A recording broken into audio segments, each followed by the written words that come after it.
우리에게 주시는 말씀 신약성경 베드로전서 후서에서 우리 같이 보겠습니다.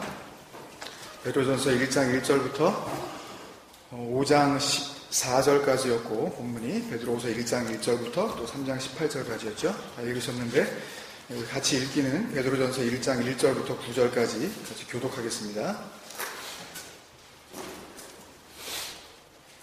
제가 1절 읽겠습니다. 예수 그리스도의 사도 베드로는 본도, 갈라디아, 갑바도기아, 아시아와 비두니아에 흩어진 나그네 곧 하나님 뜻에 미련하심을 따라 성령의 거룩하게 하심으로 순종함과 예수 그리스도의 피부림을 얻기 위하여 택하심을 받은 자들에게 팽자하니 그와 평강이 너희에게 더욱 많을지어다. 우리 주 예수 그리스도의 아버지 하나님을 찬송하리로다. 그의 많으신 긍휼대로 예수 그리스도를 죽은 자 가운데서 부활하게 하심으로 말미암아 우리를 거듭나게 하사 산 소망이 있게 하시며 썩지 않고 더럽지 않고 쇠하지 아니하는 유업을 있게 하시나니 곧 너희를 위하여 하늘에 간직하신 것이라. 너희는 말세에 나타내기로 예비하신 구원을 얻기 위하여 믿음으로 말미암아 하나님의 능력으로 보호하심을 받았느니라. 그러므로 너희가 이제 여러 가지 시험으로 말미암아 잠깐 근심하게 되지 않을 수 없으나 오히려 크게 기뻐하는다. 너희 믿음의 확실함은 불로 연단하여도 없어질 금보다 더 귀하여 예수 그리스도께서 나타나실 때에 칭찬과 영광과 존귀를 얻게 할 것이니라. 예수를 너희가 보지 못하였으나 사랑하는도다. 이제도 보지 못하나 믿고 말할 수 없는 영광스러운 즐거움으로 기뻐하니 함께요. 믿음의 결국 곧 영원의 구원을 받으리라. 아멘. 에덴에서 반복까지 쉬운 4번째 시간이네요. 신약성경 21번째, 이제 22번째.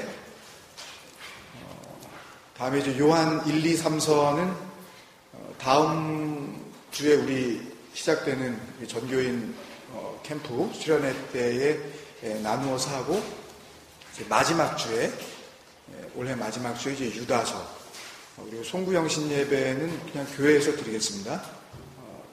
또 그 예배를 또 기다리시는 분도 있고 해서 그래서 그때 요한계시록으로 이제 이렇게 우리가 나누게 되면 그러면 작년 11월 말부터 우리 구약부터 쭉 우리가 같이 해 나왔었던 에덴에서 반목까지의 모든 여정 우리가 마치게 되겠네요. 베드로 전서와 베드로 후서를 이제 본문으로 한 주간 동안 읽으셨는데 사실 예수님을 빼면 신약성경에서 마태, 마가, 누가, 요한복음 그리고 사도행전까지 해서 이 전체 이 복음의 이 전파되어지는 그 과정 속에 가장 많이 등장하는 인물이 사실 베드로 아닙니까? 베드로 전후서를 이제 쓴. 그래서 그 명성을 우리가 생각해 보면 사실은 베드로보다는 비교적 그렇지는 못했었던 그 바울보다 더 많은 기록 그리고 더 많은 이 말씀들 그 증언들을 남겼을 법도 한데 딱 2권이에요. 그죠? 바울이 보지 못했었던 그 주님의 모든 행적들, 주님이 하신 말씀들, 그 일거수일투족을 베드로는 거의 함께 했었단 말이에요. 근데 바울은 모른단 말이에요. 그러고 보면 오히려 베드로가 쓴 이 2권의 책이 조금 그거에 비해서 좀 적지 않느냐라는 그런 생각을 우리가 할 수 있게 되죠. 그래서 일부 학자들도 그 이유를 왜 2권밖에 못 썼느냐 베드로가 책을 그 이유를 어디에서 찾냐 하면 베드로가 아무래도 어부 출신이다 보니까 무식하고 배운 게 별로 없어서 당시의 그 최고 율법 선생이었던 가말리엘이죠. 그 문화생 중에 하나였었던 바울보다는 아무래도 율법적인 이 말씀에 대한 그 신학적인 바탕이 좀 짧다 보니까 그 기반이 떨어져서 그런 게 아니었겠냐라는 그런 확신을 가지고 의견을 내고 있어요. 그래서 여러분들도 아마 그런 설명을 들어보신 적이 아마 있으실 거예요. 예수님께서는 제자를 이렇게 부르실 때에 일부러 가난하고 무식한 갈릴리의 어부들을 택하셔서 참으로 보배롭고 위대한 복음을 알게 하시고 사도로 이렇게 세우셨다. 그런 식의 이제 이야기들요. 그래서 하나님께서는 오늘도 그렇게 하신다는 거죠. 오늘도 소외받고 보잘것없고 억울하고 잘 못 배우고 가난한 사람들을 특별히 이제 사랑하셔서 그 사람들에게 남다른 은혜를 베풀어 주시는 그 하나님이라는 쪽으로 몰고 가고 그리고 그런 쪽으로 몰려가죠, 사람들이. 그래서 교회에 나오면은 그런 자기의 억울함이 좀 이렇게 위로가 되어지는 그런 말들을 이제 하게 되어집니다.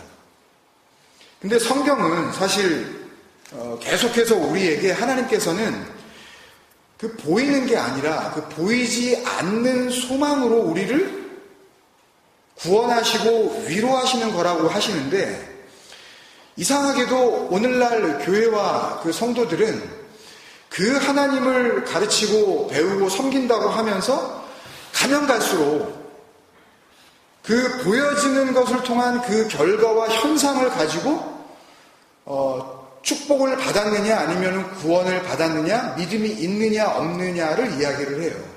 그죠? 그건 마치 우리가 출애굽기서를 읽었을 때 출애굽기 32장에 보면 이스라엘 백성들이 아론과 함께 금을 모아다가 송아지를 만들죠. 그리고 거기다가 막 예배를 드리고 이제 막 조아라 하면서 춤을 춥니다. 이게 우리를 애굽에서부터 이렇게 탈출시킨 우리의 신이다. 이게 우리를 구원한 여호와다. 그러면서 하나님이라고 불러요. 그 금송아지를 놓고. 그리고 거기다가 번제, 화목제를 드리죠. 누구한테만 드려야 되는.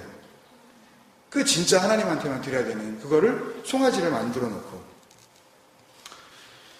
그러니까 사실은 그들은 누구를 위해서 지금 그 번제, 화목제니 그런 예배를 드리는 걸까요? 지금 자기 자신을 위해서 그걸 하는 거죠. 그게 좋아 보이니까. 그러니까 그런 예배는 사실 그 하나님을 위해서 드려지는 예배가 아니라 그들이 자기 마음대로 금을 모아다가 여호와라고 이름 붙여놓은 그 금송아지로 드러나기를 바라는 자기 자신을 지금 예배하는 거죠. 그런 예배의 결과가 뭐예요, 여러분? 그 예배 드리고 다 죽는 거죠, 그냥. 그게 민수기 32장 11절입니다. 애굽에서 나온 자들이 20세 이상으로는, 그러니까 광야에서 이스라엘 백성들이 40여 년을 있었으니까 20세 이상으로는 이라는 얘기는 결국 출애굽했었던 그 당시에 갓난아기까지 다 포함한 출애굽 1세대는 그 약속의 땅을 보지도 못하고 다 죽는 겁니다. 예배는 드렸어요, 그들이. 한 사람도 내가 아브라함과 이삭과 야곱에게 맹세한 땅을 결코 보지 못하리니 이는 그들이 나를 온전히 따르지 아니하였음이라. 이 로말레이 아카르라는 그 단어를 썼는데 뭘 보기는 봤다는 거예요. 아카르. 보기는 봐요. 그러니까 교회를 나오잖아요. 그러니까 뭐 안 보이는 것 같아도 뭐 그걸 본다고 생각하니까 그냥 교회를 나온단 말이에요. 그리고 뭔지는 모르는데 그냥 그거를 하나님이라고 생각을 하고 예배를 드려요. 근데 죽어요. 예배를 드리고. 엄밀하게 얘기하면 하나님이 죽이셔요. 그러니까 보기는 보는데 아닌 걸 쳐다보고 있다는 말이 로말레이 아카르예요. 그러니까 온전히 보지 못한다. 이게 보기는 보는데 봐야 될 걸 보지 못하고 다른 거를 그거라고 생각하고 보고 있는 거 있죠. 금송아지가 그거잖아요. 금송아지를 세우고 그걸 보잖아요. 예배드리고. 근데 그걸 하나님이라고 지금 열심히 쳐다보잖아요. 그 앞에서 막 춤추고. 그러니까 그게 하나님이 아닌데 하나님 맞다고 생각하니까 계속 쳐다보고 있는 거죠. 그런 상태. 그 잘못 보고 있음을 이야기를 하는 겁니다. 그러니까 베드로 전후서도 많은 학자들이 그런 눈으로 보는 거예요. 그러니까 뛰어난 신학적 깊이와 베드로와 비교했을 때 그런 율법적 기반을 가지고 있는 바울이 쓴 그 서신에 비하면 어부 출신이고 배움도 없는 베드로가 많은 기록을 남기기도 어려웠을 것이고, 그래서 내용도 매우 일반적이래요. 베드로 전후서가. 여러분 어떠셨어요? 그냥 평이하대요. 별로 뭐 이렇게 특별한 거 없대요, 베드로 전후서는. 그리고 그 내용마저도 대부분 사도 바울이 언급한 적이 있는 내용에다가 복음보다는 자기가 예수님을 따라다니면서 수시로 저질렀던 그 실수들이 있잖아요.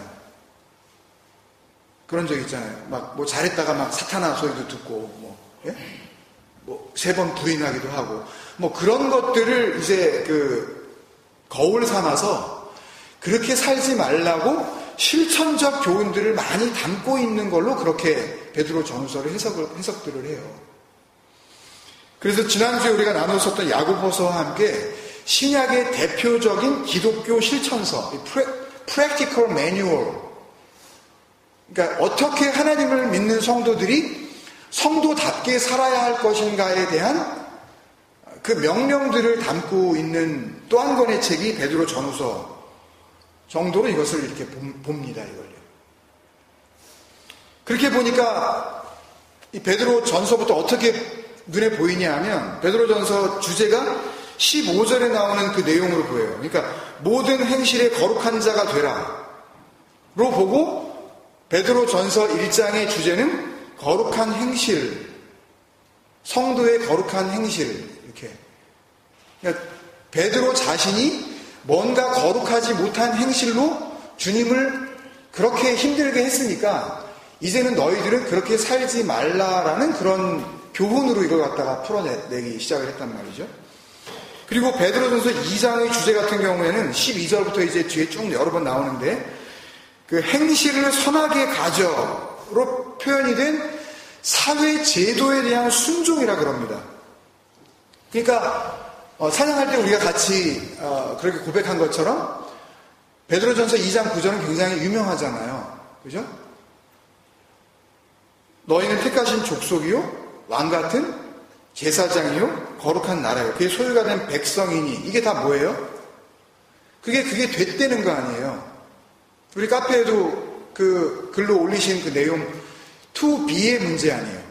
뭐가 됐느냐의 문제잖아요. 여기에 뭘 하는 내용은 하나도 안 담겨 있다고요.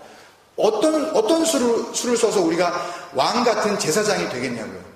제사장은커녕 뭐 제사도 잘 못 드리는 판인데, 예배도 겨우 뭐 드릴까 말까 하는 그런 상황에서 어떻게 그 예배를 주관하는 제사장이 되겠냐고요. 왕에다가. 그죠? 잘 따라가도 그냥 어떻게 그만 다행인데 쉽지 않은 거죠. 이건 하라는 게 아니라 그 존재적 의미로서의 그 하나님의 부르심의 소망을 이야기하는 건데, 그 뒤에 13절에 나오는 인간의 모든 제도에 순종하라는 그 to do 쪽으로 그냥 방향을 확 몰아버리는 거예요. 심지어는 뭐도 택하신 족속도 택하신 족속답게 살아가려면 어떻게 해야 된다. 그 인간에게 주신 그 사회 제도에 순종하는 쪽으로 그냥 번역을 해버렸어요. 그런 뜻 아닙니다, 여러분. 시간이 없으니까 이거 다 일일이 해석을 해드릴 수가 없는데요. 번역의 오류예요. 아니, 그 베드로가 진리를 담고 그렇게 그 나무에 달려 돌아가신 그 주님을 3년 반 동안이나 따라다니면서 그 진리를 듣고 배웠다가 살아계신 그 예수님의 그 존재함, 그것만으로는 역사할 수 없는 그 하나님의 능력, 그래서 그 예수는 가고 또 다른 예수, 또 다른 보혜사, 우리 금요일날 했었던 그 위로자, 그 진리로 그 베드로에게 오셨을 때에 이미 자기에게 그 전에 말씀하셨던 모든 예수님의 말씀이 이제 어떻게 되는 거예요? 기억이 나는 거잖아요. 주님께서 예고하셨던 것처럼. 그러니까 생판 배운 적도 없는 그런 말씀을 갑자기 사도행전 1장 2장에서 뭐 성령이라는 좋은 귀신이 확 씌워버리니까 한마디도 모르는 그런 어떤 일자 무식쟁이가 갑자기 마음속에도 없었던 그냥 설교들이 막 터져나왔다는 그런 얘기가 아닙니다. 사도행전은. 주님께 들었던 그 얘기가 이제는 진리로 오신 그 그리스도와 함께 입으로 흘러나오기 시작했다는 걸 설명하고 있는 거예요. 그러니까 그런 식으로 보니까 그 베드로전서 2장의 주제도 행실을 선하게 가져로 표현되어 있는 그런 사회적 제도에 대한 그냥 말 잘 들으라는 얘기로 이걸 갖다가 담아내는 거죠. 그럼 3장은 또 어떻게 되겠어요? 3장에 뭐가 나오죠, 여러분? 기억 안 나시나요? 1장부터 그 얘기가 나오잖아요. 아내들아. 굉장히 기분 좋은 얘기죠. 성경에 이런 말씀이 다 있어가지고 참. 그것도 남편들 얘기하기 전에 아내들 얘기 먼저 나오니까 굉장히 격려가 돼요. 네? 아내들아 이와 같이 자기 남편에게 순종하라. 이게 먼저 나오잖아요. 이거 어떻게 하시겠어요? 그러세요? 순종이 뭡니까? 예? 하라는 대로 고분고분 시키는 거 잘하는 거잖아요. 여러분들 그러세요? 모르겠어요. 우리 집만 그러나? 예? 3장 7절에 보면 남편들아 이와 같이 지식을 따라 너희 아내와 동거하고 그를 더 연약한 그릇이요 또 생명의 은혜를 함께 이어받을 자라라 귀히 여기라 라는 그 내용을 하나님 믿는 아내들이요 하나님을 믿는다고 하는 그리스도 남편들이요 이런 식으로 살아라 마땅히 이렇게 살아야 한다는 베드로의 권면이라고 설명을 하잖아요. 그리고 그렇게 보이잖아요. 아내들이 가정에서 남편에게 순종하는 거 이거 좋아요 나빠요? 이게 갈릴 것 같아요. 이게 좋죠. 네? 그렇게 꼭 하세요. 그리고 남편들은 아내를 깨어질 그릇처럼 그 연약한 그릇처럼 조심조심 우린 귀하게 여기잖아요. 그죠? 아멘? 아니까? 귀하게 여기잖아요. 그냥 예? 안절부절하잖아요. 그냥 아내 앞에만 서면 우리는 이미. 근데 여러분 사도 베드로가 어쨌든 기록으로 남긴 딱 두 편의 그 진리를 담은 편지를 쓰면서 그런 얘기 했을까요, 여러분? 싸우지 말고 잘 살으라고? 그럼 어디서 순종과 어디서 귀히 여김의 이 완벽한 조화가 이루어질까요? 그럴 거 아니에요. 아내는 이게 내가 얘기하는 순종이야? 이게 내가 너한테 해줄 수 있는 순종이라고 보고 그 남편은 내가 해줄 수 있는 귀히 여기면 이거야 라고 자기 주장이 나올 거 아니에요. 어디서 이게 온전한 하모니를 이룰 수 있겠냐고요. 그런 얘기 아닙니다. 이거. 절대 착각하지 마세요. 기분 좋을 일도 없고 별로 기분 나쁜 일도 없어요. 이거는. 정작 이야기하려는 것은 이와 가치로 연결되어 있잖아요. 비유라는 얘기예요. 이거. 사람 사는 게 니네들이 그렇잖아. 너희들한테도 필요한 게 있잖아. 너희들도 아내와 남편과 아내 사이에 뭐 이런 거 좋아하잖아. 그 이와 같이예요, 여러분. 아내가 남편에게 보통 그렇게 하는 게 맞는 것처럼 진짜 남편이 누굽니까? 하나님의 성도된 그 백성들에게 진짜 남편이 누구예요? 그 하나님, 남편 된 하나님 앞에 값진 것, 그 뒤에 나오는 그 폴류텔라스, 이 extremely expensive한 건데요. 이 최고의 가치입니다. 하나님 앞에 최고의 값진 것. 그러니까 하나님이 자기를 주는 거죠. 그죠? 자기를 담보할 만큼 그렇게 값지다고 하는 것. 그것으로 보여지는 아내된 성도 너희들의 모습이 따로 있다는 걸 모르겠니? 라는 마음을 담고 있는 겁니다, 여러분. 그게 있다라는 거예요, 그 값진 게. 남편들이 좋아하는 순종이 있는 것처럼 하나님이 그런 순종을 너희에게 요구하시겠니? 라는 이야기라고요. 남편들이 아내에 대하여 좋다. 이게 참 값지다.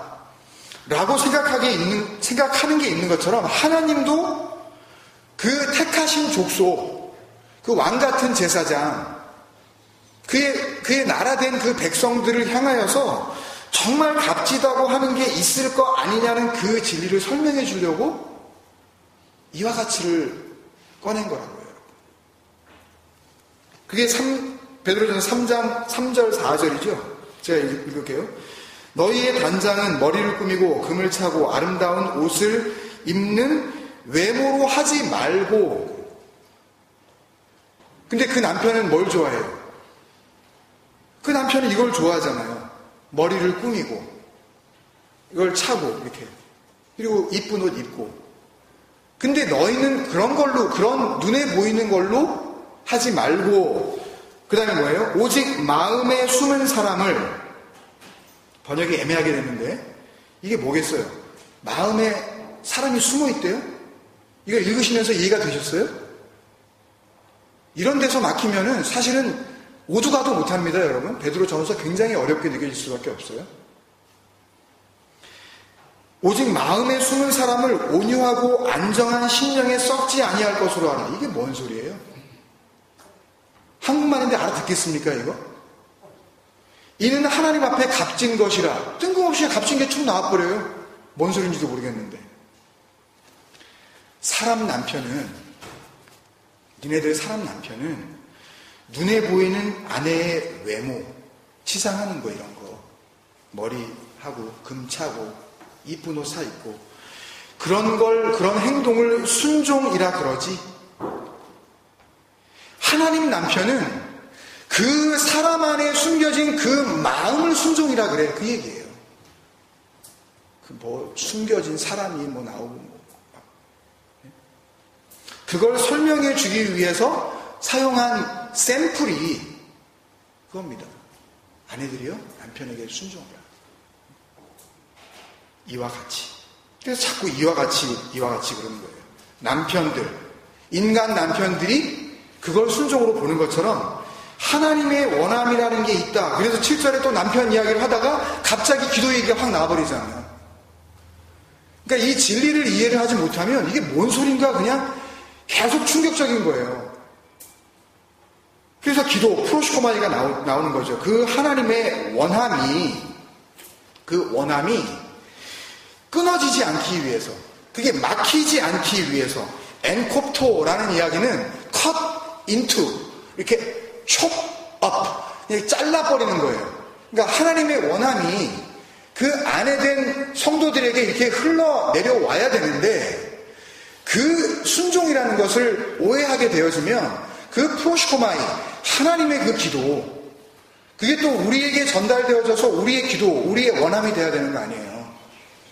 근데 그게 끊긴다는 이야기를 하는 거예요. 그러니까 사상에 또 들어가자마자 행실이나 외모에 대한 이야기가 아니고 갑자기 마음 이야기가 나오죠. 1절에 너희도 같은 마음으로 갑옷을 삼아라.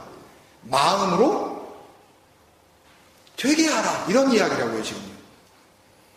남편 말 잘 듣고, 아내 위해주고, 또 그래서 또 그게 아니었네. 그리고 또 막대하라고 그렇게 얘기 드리는 게 아니에요. 잘 대해주세요. 귀하게 여겨주시자고요. 그거는 우리가 그렇게 하는데, 진리는 그걸 설명하려고 하는 게 아니라고요. 싸우지 말란 얘기 하려는 게 아니라고요. 남편 말 잘 듣고, 그런 어떤 아내 위해주고 그런 소망을 이야기하는 게 아니라 너희가 그리스도의 마음이 무엇인지 알아야 구원의 소망이 있다는 걸 지금 다시 이제 본격적으로 설명하고 있는 거라고요. 그게 베드로 전후서의 내용이에요.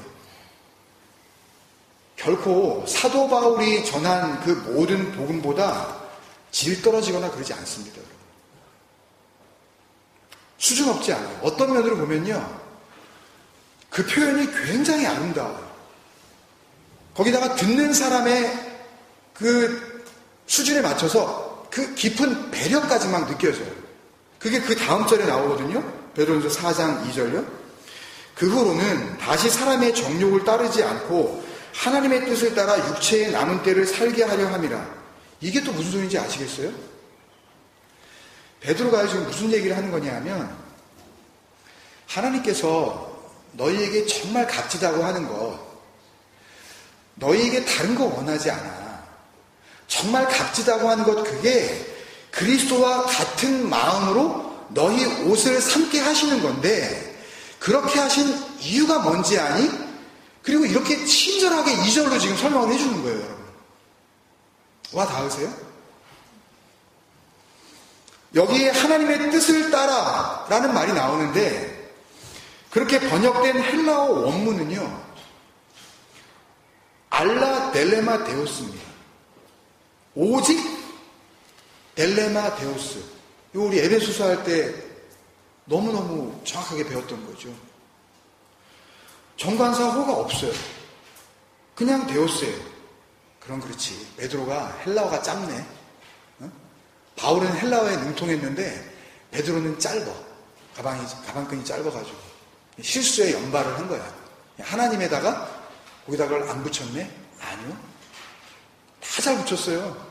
같은 사장에서도요, 16절에 하나님께 영광을 돌리라 그랬을 때요, 정확하게 붙였다니까요. 17절에도 하나님의 집에서 심판을 시작하실 때가 됐나니 만일 우리에게 먼저 하면 하나님의 복음을 순종하지 아니하는 자들의 그 마지막은 어떠하며 그랬을 때요, 그 하나님께 영광을 돌리라 그랬을 때 독사주 호 데우스 정확하게 붙였어요.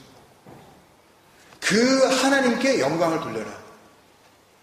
17절에도 심판이 시작되어지는 그 하나님의 집 할 때, 그 하나님의 집 할 때 호 오이코스 호 데오스, 그 하나님의 그 집 빼먹지 않았다고요. 정확해요. 그러니까 그 아버지 하나님, 그 구원의 유일한 능력이 되시는 그 하나님을 구분할 때에는 정확하게 너가 그걸 붙였다니까요, 그걸요. 네? 캐피탈 G로 호 데오스. 그러니까 지금 2절에서 베드로가 알려주는 그 하나님의 뜻을 따라 그 데오스는 그 하나님을 한 분이신 그 하나님에 의하여서 그 하나님 앞에 영광을 돌려야 할, 그리고 그 하나님 앞에서 심판받을 수밖에 없는 또 다른 하나님들, 그들을 이야기하는 거라고요, 지금. 그래서 2절을 원문대로 다시 직역을 해보면 이렇습니다.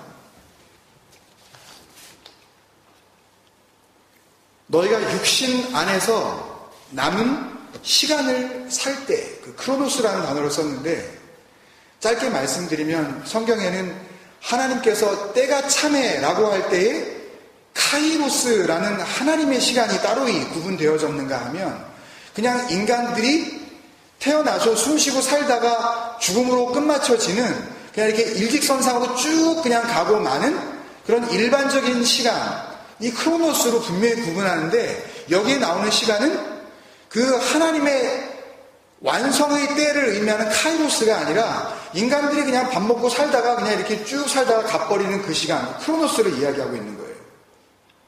그러니까 복음을 듣고 조금 더 설명을 드리면, 그리스도와 함께 우리가 죽었다 그러잖아요.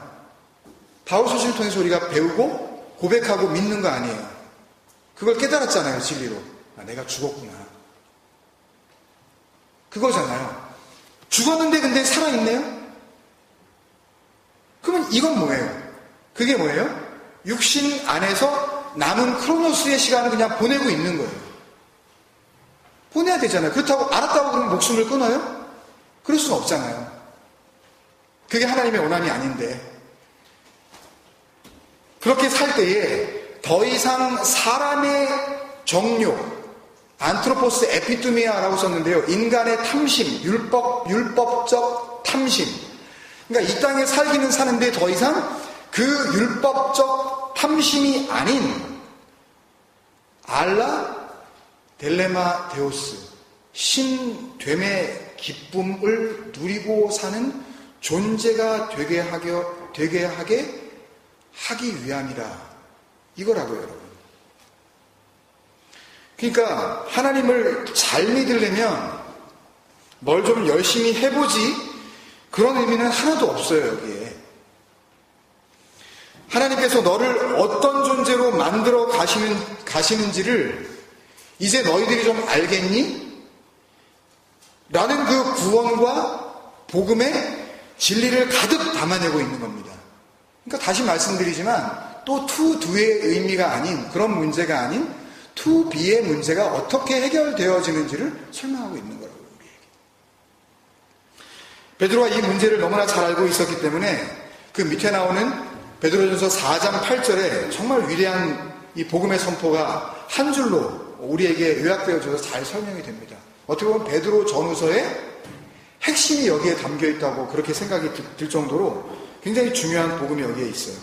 무엇보다도 뜨겁게 서로 사랑할지니 사랑은 허다한 죄를 덮느니라. 이걸 그렇게 보면 그 인간의 탐심, 그 두 마음을 가지고 이거는 해야 할 거 하지 말아야 할 것으로 늘 하나님의 말씀도 판단하게 되어지는 그 욕심을 가지고 이 말씀이 되면 어떻게 보이겠습니까, 여러분? 뜨겁게 사랑해야 되는 거네? 왜? 그렇게 되면 뭐가 해결되니까? 내 죄의 문제가 해결되니까 라는 그 음흉한 마음이 그 인간들에게 담겨 있다니까요. 어떻게 뜨겁게 사랑하실 거예요? 아니, 어쩔 때는 미워 죽겠는 그런 마음이 생기기도 하는데 어떻게 우리가 끊임없이 하나님 앞에 서는 그날까지 미워하는 마음 없이 어떻게 뜨겁게 사랑할 거냐고요. 그런 얘기가 아니죠.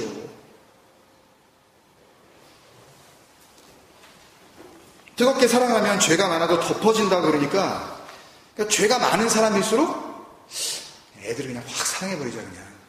응? 지금까지 내가 참 아내한테 잘못해왔는데 이제부터 내가 잘해줘야지. 그런 변화를 얘기하는 게 아닙니다, 여러분.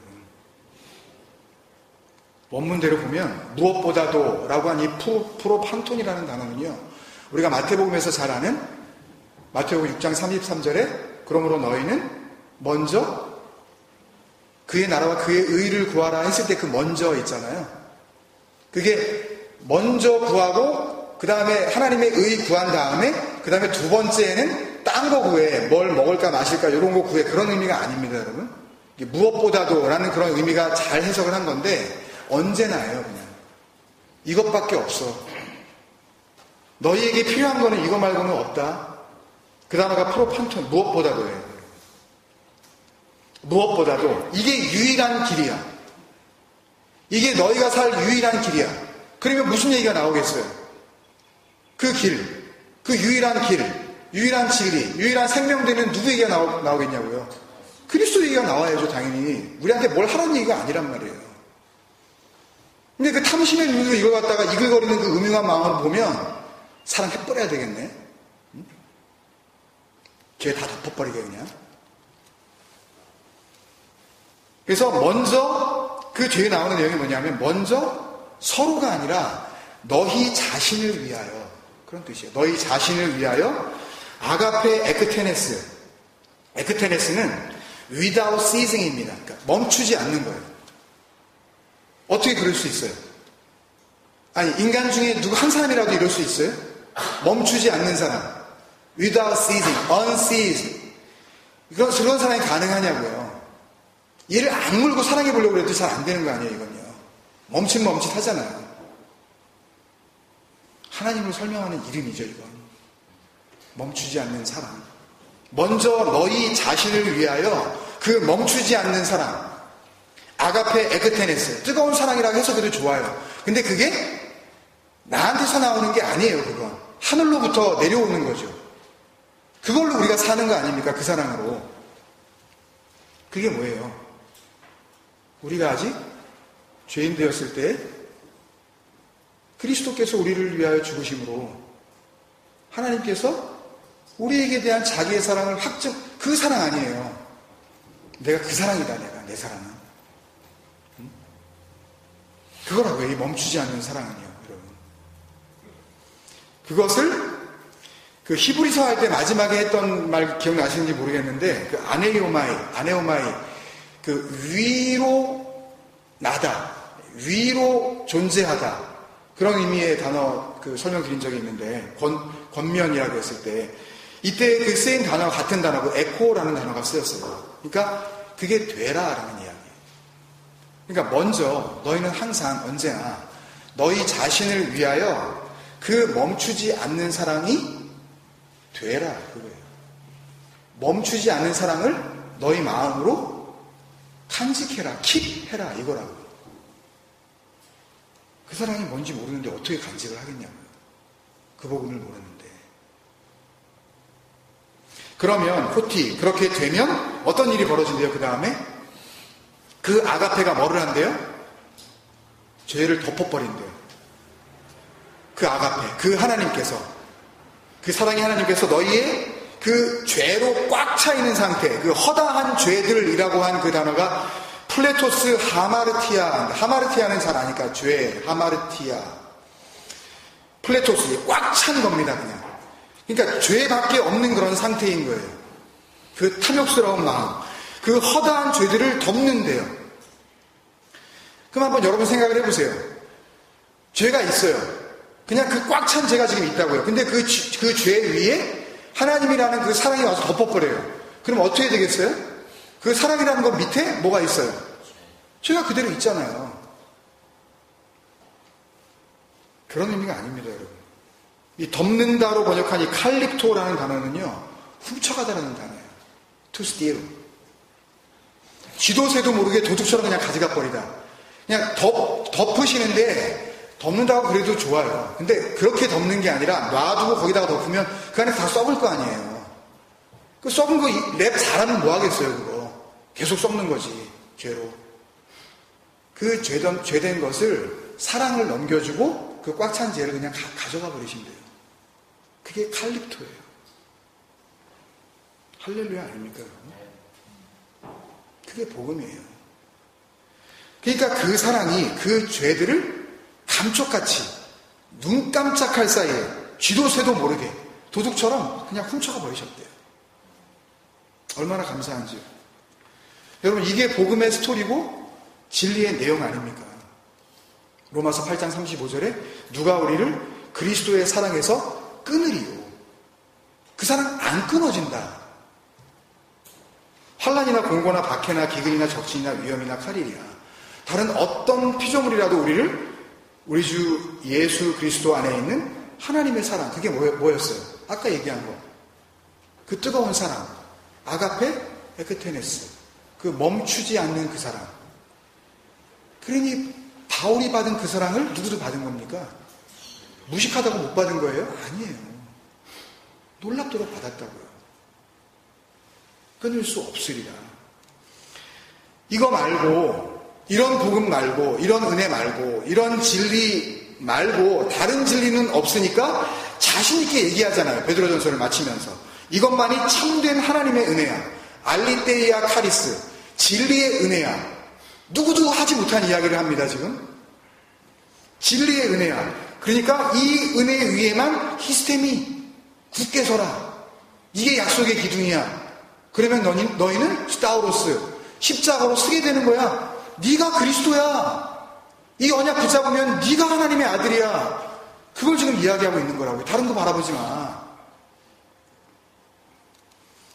그래서 베드로전서 5장 12절에 내가 신실한 형제로 아는 실로안으로 말미암아 너희에게 간단히 써서, 이게 간단히라고 한 그 내용은 그 예전에 히브리서에서 했었던 그 브라케온, 그 브리플리 하고 비슷한 뜻인데요. 올기온 에크랍사라 그래서 그냥 몇 마디 적어준다라는 그런 뜻인데 같은 의미입니다. 이걸 갖다가 내가 요약을 한 거야. 그 진리를 요약을 해서 권하고 이것이 하나님의 참된 은혜임을 증언하노니 너희는 이 은혜에 굳게 서라. 이것만 붙잡아. 이 은혜만 붙잡아. 그러면 베드로후서는 왜 썼겠어요, 여러분? 그거 잘 못 붙잡으니까. 그죠? 거기서 자꾸만 떠나니까. 그리고 그걸 갖다가 흔들어 놓는 엉뚱한 사람들이 자꾸 들어와서 회방을 하니까. 그래서 이 복음, 이 진리 외에 다른 걸 듣고 흔들리기 시작하니까 너희들 왜 그래? 정말 이거 말고는 다른 건 없어. 그걸 다시 확인시켜주기 위해서 또 편지를 쓴 거죠. 그러니까 내가 했던 말 잘 생각해봐. 너희 다른 거 필요 없고 하려고 그러지 말고 그 진리의 마음 다시 가져야 돼. 내가 말했던 거 너 잊으면 안 된다. 그거 놓치고 마음대로 성경 읽으면 스스로 멸망하는 거야 라는 그런 말을 계속하는 거죠. 그게 베드로 후서 3장 16절 아닙니까, 여러분? 또 그 모든 편지에도 이런 일에 관하여 말하였으되 이미 말했다는 거예요, 자기가. 베드로 전서에서. 근데 그걸 갖다가 잊어먹었다는 거예요, 너희들이. 그 중에 알기에 어려운 것이 덜어 있으니 이해하기 어렵다는 것이 아니라 다르게 해석을 하더라는 거예요. 말씀. 무식한 자들이나 굳세지 못한 자들이 전부 약속에 떠난 자들을 의미하는 겁니다.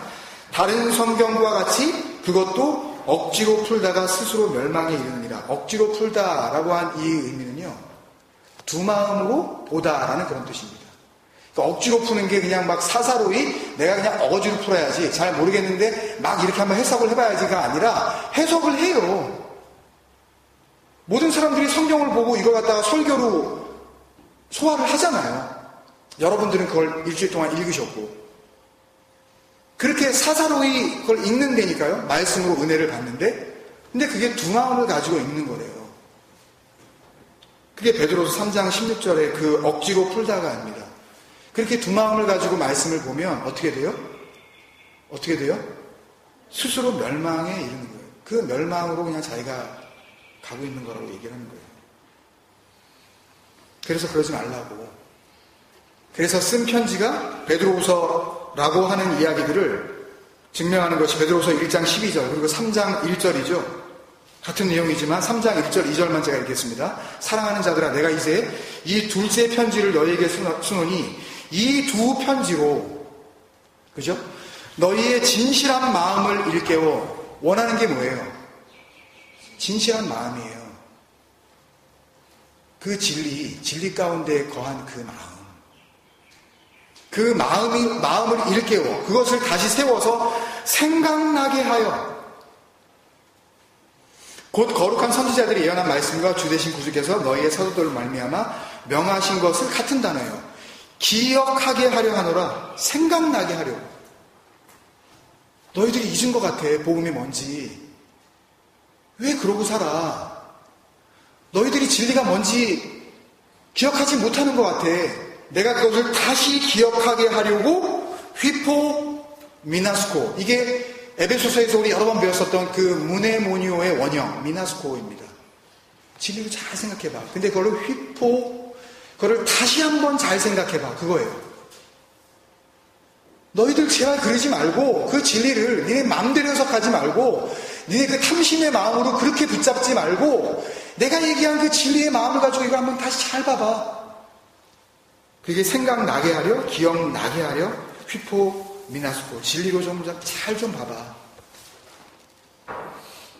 그 뜨거운 마음으로 성도들을 향하여서 너무 그 측은히 여기는 그 목자의 심정으로 예수 그리스도께서 그렇게 못 알아듣는 자기를 보면서 그렇게 마음으로 우셨을 거라는 것을 기억하고 있는 그 베드로가 역시 그 진리를 깨닫지 못하고 헤매고 있는 그 백성들에게 이 진리를 알아듣고 다시 하나님의 백성 그 자리로 돌아오라고 그 애틋한 마음으로 그 복음의 진리를 오늘 우리에게도 똑같이 그렇게 흘려주고 있습니다.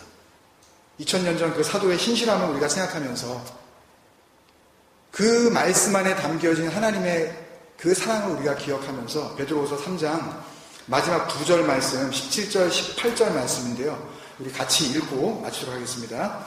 찾으셔서 우리 같이 읽습니다. 17절 18절 시작. 그러므로 사랑하는 자들아, 너희가 이것을 미리 알았은즉 무법한 자들의 미혹에 이끌려 너희가 유생돼서 떨어질까 삼가라. 오직 우리 주 곧 구주 예수 그리스도의 은혜와 그를 아는 지식에서 자라가라. 영광이 이제와 영원한 날까지 그에게 있을지어다. 아멘. 우리 아까 찬양한 그 곡 가운데 주님과 함께하는 것이 복이라. 정말 우리 공동체는 뭐가 복인지 알고 그렇게 하나님 앞에 열심 내는 그런 하나님의 백성들 되기를 소망합니다, 여러분. 우리 마음 가운데 가지고 있었던 그 모든 탐심들을 이 진리 앞에 포기하고 하나님께서 주시는 그 진리의 마음으로 하나님의 그 사랑을 우리의 마음으로 담아낼 수 있도록 우리 그렇게 기도하는 마음으로 이 찬양을 한 번 더 같이 고백했으면 좋겠습니다.